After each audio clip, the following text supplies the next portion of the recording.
Shalom Abracha, Shakadosh Baruch Hu ייתן לכם ברכה והצלחה, qu'Hashem vous donne la santé et la joie, Amen.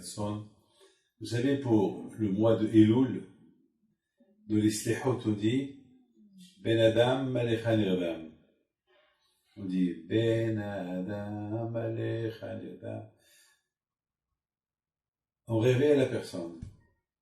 On dirait que la personne, il est endormi toute l'année. Je voudrais vous dire quelque chose de merveilleux. Vous savez que on ne peut pas vivre sans dormir. On est obligé de dormir. Mais il faut savoir qu'il y a des moments qu'il faut se réveiller. Vous savez que Hachem a fait dormir pour reposer la tête, mais lorsque la tête elle se repose trop, donc la personne elle devient fou.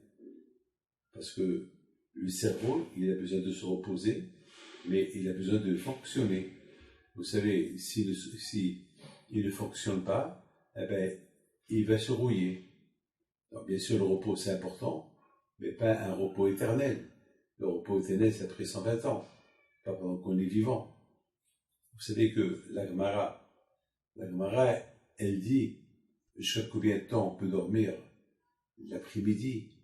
Bon, une nuit, on est obligé de dormir 7 heures, 8 heures. Et il y a ceux qui dorment plus c'est pas trop bien. Vous savez, moi, j'arrive pas à dormir 4 heures, même 4 heures, c'est encore beaucoup. Mais je dors. L'après-midi, bien sûr, c'est bien de faire une petite sieste d'une demi-heure, d'un quart d'heure, et pas une sieste d'une demi-journée. Tu perds toute la journée. Et pas un sommeil de grasse matinée, de dormir à minuit pour se réveiller à midi, 12 heures. Tu as perdu et la nuit et le jour. Donc, c'est la raison pourquoi, pendant la fête de Elul, pendant le mois de Elul, lorsqu'on fait l'Islihot, il y a de l'Islihot dit Ben Adam, monsieur, Malecha Nirdam, pourquoi tu dors? Comme Kera Betahanunim, lève-toi et prie.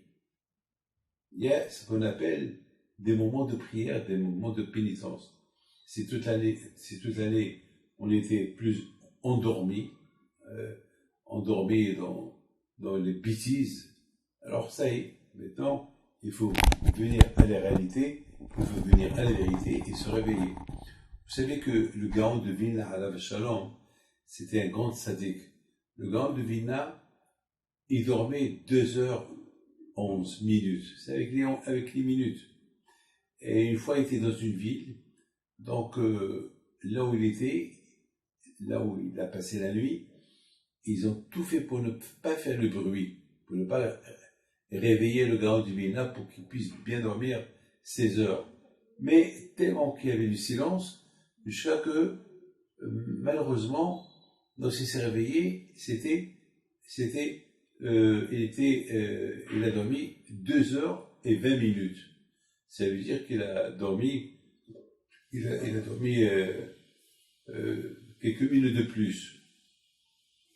Il avait de la peine. Bon, c'est du passé. Son corps, il a besoin de 2h11. Donc, son corps, il ne pouvait plus le récupérer. Il ne pouvait plus récupérer le surplus qu'il a dormi. Et un jour,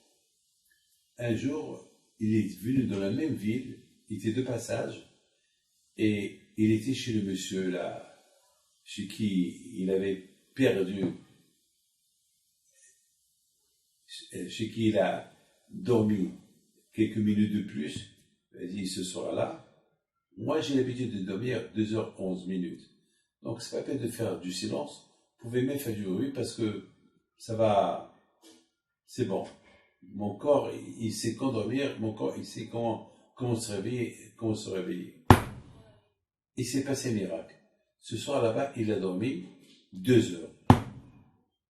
Moins 2 heures. Au lieu que de dormir 2h11, il a dormi que 2 heures. Il était content. Il dit, bon, Hachem, j'ai récupéré le temps perdu. Alors, mes amis, c'est la raison pourquoi la paracha, donc, il y a la paracha de Ekev. La paracha de Ekev, elle s'appelle Ekev. Ekev, c'est quoi? c'est les mitzvot qu'on a l'habitude de faire.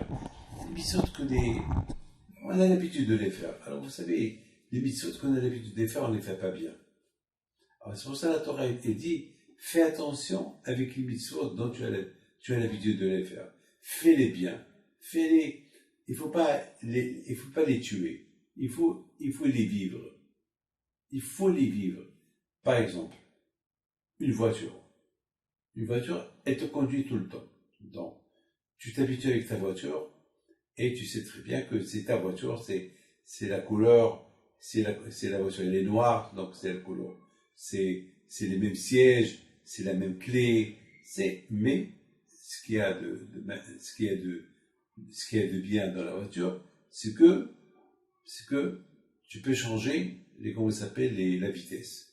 Une fois c'est la première vitesse, deuxième vitesse, troisième vitesse. Alors là aussi dans les mitzvot, c'est vrai, c'est la même mitzvah que tu fais tout le temps, mais il faut faire toujours des améliorations dans la mitzvah. Mes amis, je voudrais vous dire une chose.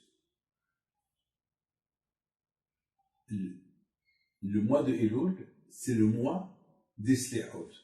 C'est le mois qu'on dit pardon à Hachem pour toutes les fautes qu'on a fait, afin que lorsque Rosh Hashanah il arrive, Be'ezat Hashem, on va être prêt au jugement, et on a la certitude que Be'ezat Hashem, tout ira bien. On a l'émouna. C'est vrai que on a connu beaucoup de gens qui sont en bonne santé et qui nous ont quittés cette année, mais nous on prie à Hachem qu'on ne soit pas comme eux. Nous on prie à Hachem que Be'ezat Hashem, on passera une bonne année. Mais pour cela, il faut se réveiller. Il faut qu'on se réveille de nos habitudes. Allez, il faut changer les habitudes. C'est pour cela, dans le mois de Elul, pendant tout le mois, on chante le chant de la prière. Ben Adam, monsieur, pourquoi tu t'endors encore? Kum kera betahanim. Réveille-toi et prie à Kadosh Baruch Hu. Vous savez, mes amis,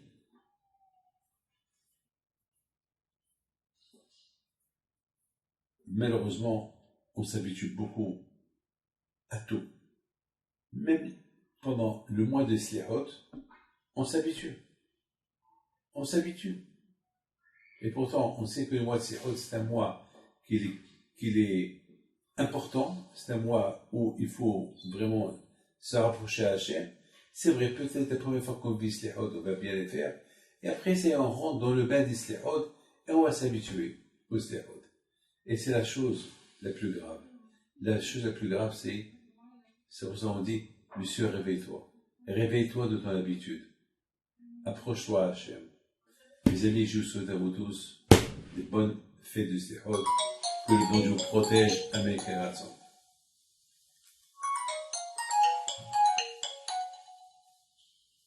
Et que Hachem vous donne longue vie, la santé, la joie, la paix. C'est ma femme qui m'appelle. Allez, que Dieu vous aide. À très bientôt.